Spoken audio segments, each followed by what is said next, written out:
No todas las tier list de TBC Classic deberían empezar hablando de números perfectos, ya que es cierto que hay clases que son las mejores en DPS, los mejores healers, los mejores tanques como clases y sobre todo en las diferentes fases, pero son mejores desde un punto de vista de manos muy buenas. Te podría poner muchos ejemplos. Te pongo uno. El guerrero es la polla. Lo es en PvE, lo es en PvP, pero lo es con un equipo perfecto y unas manos experimentadas en esa clase. ¿Lo es para el jugador promedio? Ni de cerca. Así que va a ser una tier list para ese jugador que es promedio, que quiere jugar una o dos clases máximo en este TBC, independientemente de la fase. No todos pueden subir al 70 la mejor clase de cada fase. O sea, una tier list para ese jugador que se equivoca en rotación, que a veces mira algo para pasar mientras pulea de más, etcétera. Porque sí, en PvP un pícaro bien jugado es top, es lo mejor, pero la mayoría no tienen las manos para controlar a ese pícaro. Y ahí es donde la cosa cambia. Esta tier list no va a medir el techo de una clase, para eso ya hay muchas en las diferentes fases.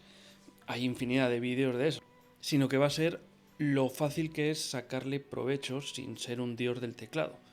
Cuánto perdona los errores, cuánto rinde incluso cuando no todo sale bien. O sea, las clases que mejor funcionan para los jugadores promedios. Es importante aclarar que el hecho de que funcionen no significa que las controles al 100%, no. Significa que rinden muy bien para un jugador promedio. No hay que confundir. Bien, empezamos por la tier S, la cual son unas clases muy agradecidas para el jugador promedio. Y empezamos por el Warlock, por el brujo. El brujo es una clase que devuelve mucho, incluso cuando el jugador no da su mejor versión o cuando el jugador es un jugador promedio. Su daño es constante, tiene mascota que absorbe errores, tiene buen sustain, tiene herramientas defensivas que corrigen malas decisiones. Para un jugador promedio, el brujo siempre va a sentir que aporta algo, incluso cuando no juega perfecto. Es una clase totalmente recomendable porque no castiga el error y mantiene una sensación constante de utilidad. Además, es perfecta para PvE y para PvP. Por lo tanto, es una clase totalmente recomendable. Ahora vayamos con el paladín. No es la mejor clase en general, ni de cerca, pero la pongo en la tier S de esta particular tier list. ¿Por qué?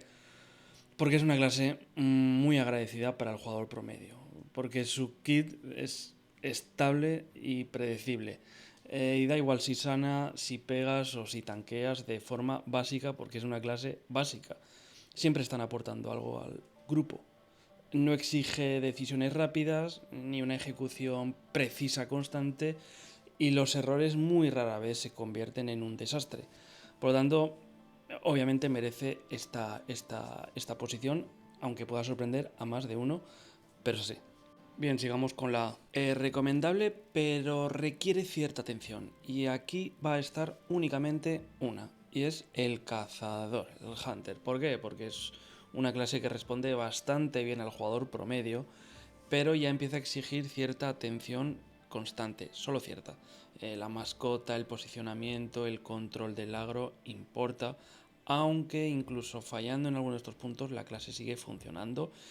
Además es una clase que va muy bien en PvE, en PvP sí que diría que sí que requiere unas manos no muy expertas, pero ya más avanzadas. Aún así es una clase agradecida, pero menos indulgente que Brujo o Paladín, por eso baja un escalón. Sigamos con la clase B. Ya la cosa se empieza a complicar. Funciona, pero no perdona tanto, y aquí va a estar el mago. Frost principalmente. El mago puede sentirse potente, lo es de los más potentes, pero no es especialmente indulgente con los errores. Un mal posicionamiento, una mala gestión de amenaza o de maná, o un control mal ejecutado se paga relativamente caro. Para el jugador promedio es una clase que funciona si estás concentrado, pero castiga muy rápido cuando bajas la guardia. O sea, no olvidemos que el mago es muy débil, su armadura es una puta mierda, apenas tiene defensas. Cualquier error se paga bastante caro. No es ingrata, pero tampoco te va a llevar de la mano. Así que, obviamente, merece estar en la tier B. Vale, en la C encontramos ya clases que son bastante poco agradecidas para el promedio. El chamán tiene mucha utilidad, pero para el jugador promedio resulta exigente de mantener. Tótems, prioridades y posicionamiento requiere atención constante. Y cuando fallas, y vas a fallar, el impacto se nota y mucho en el grupo. No es una clase que te salve cuando juegas regular o cuando tienes algún pequeño despiste. Exige una implicación continua para rendir de forma aceptable. Vale, y el sacerdote es otro que tal baila. Siempre te va a obligar a decidir entre curar, atacar, apoyar o conservar recursos. Cuidado con conservar recursos. Para el jugador promedio, esa ambigüedad se traduce en errores frecuentes y en sensación de presión que hace que aún cometas más errores. No es una clase ingrata, pero es sí poco indulgente con la indecisión, lo que la hace menos recomendable para jugar relajado.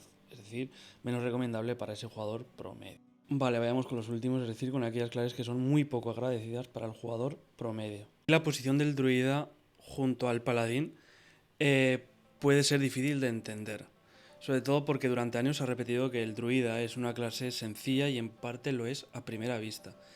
El problema es que esta no es una tier list de accesibilidad inicial, sino de qué tan buen rendimiento puede sacar un jugador promedio sin jugar perfecto.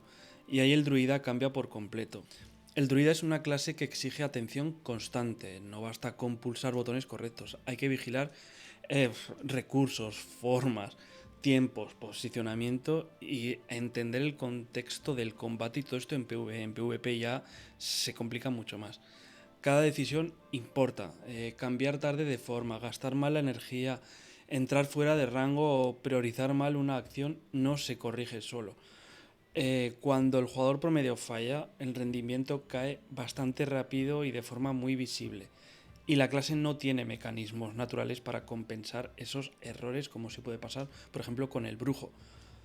Además, el druida no tiene un rol mentalmente limpio.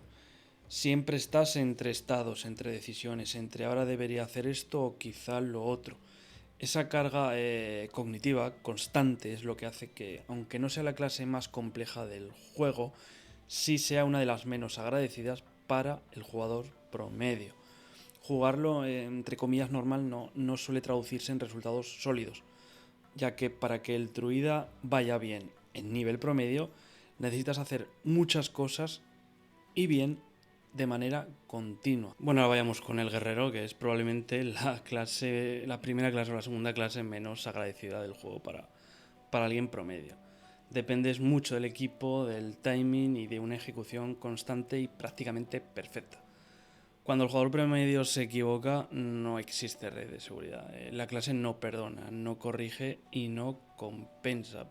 Por eso es una clase que merece estar aquí. Es la peor o la segunda peor para un jugador promedio y ya ni hablemos si ya lo queremos utilizar para PvP, donde aún se complica mucho más y brilla muy poco para alguien, pues eso, alguien promedio. Vale, ya que tenemos al maravilloso pícaro. El pícaro, lo he puesto aquí en el último lugar, es obvio, devuelve mucho. O sea, el pícaro es una clase que devuelve mucho cuando todo se hace bien, todo es todo. Si el jugador promedio falla en posicionamiento, en timing, en gestión de recursos, la clase se vuelve prácticamente irrelevante. Y además es una clase exclusivamente de PvP. En PvE va bien, sí, pero es una clase de PvP. Y en PvP la cosa es bastante complicada. Y sobre todo ya en mundo abierto. O sea, es una clase que no ayuda, no corrige errores, no acompaña. Por eso para mí es la menos recomendable para un jugador promedio, sin lugar a dudas. Reconozco que no va a ser la tier list más popular. No es la típica tier list basada en el top meta, en el si sabes usar a la perfección X clase, estas son las mejores. En el jugador ideal que no falla nunca y juega como si estuviera compitiendo. De esas tier lists ya hay muchos vídeos, todos iguales. Estamos muy acostumbrados ya a eso, a rankings pensados para gente que lo hace todo perfecto. Pero la mayoría de jugadores de World of Warcraft no somos pro. Somos jugadores promedio, gente que juega después del curro, que se distrae, que se equivoca, que a veces no tiene ganas de optimizar cada detalle, pues que podemos jugar 10 horas un día y luego estar 6 días sin jugar por X motivos. Y no pasa nada. Por eso esta tier list no ha tratado de qué clase es la mejor cuando todo solo sale perfecto. Repito, ya hay 150 vídeos y posts de ello. Sino de qué clase te devuelve algo cuando no juegas perfecto. Cuáles te acompañan, cuáles te perdonan, cuáles siguen funcionando cuando no estás al 100%, y también cuáles te exigen más de lo que un jugador promedio suele querer o poder dar. Fin. Nos vemos en otro vídeo. Chao.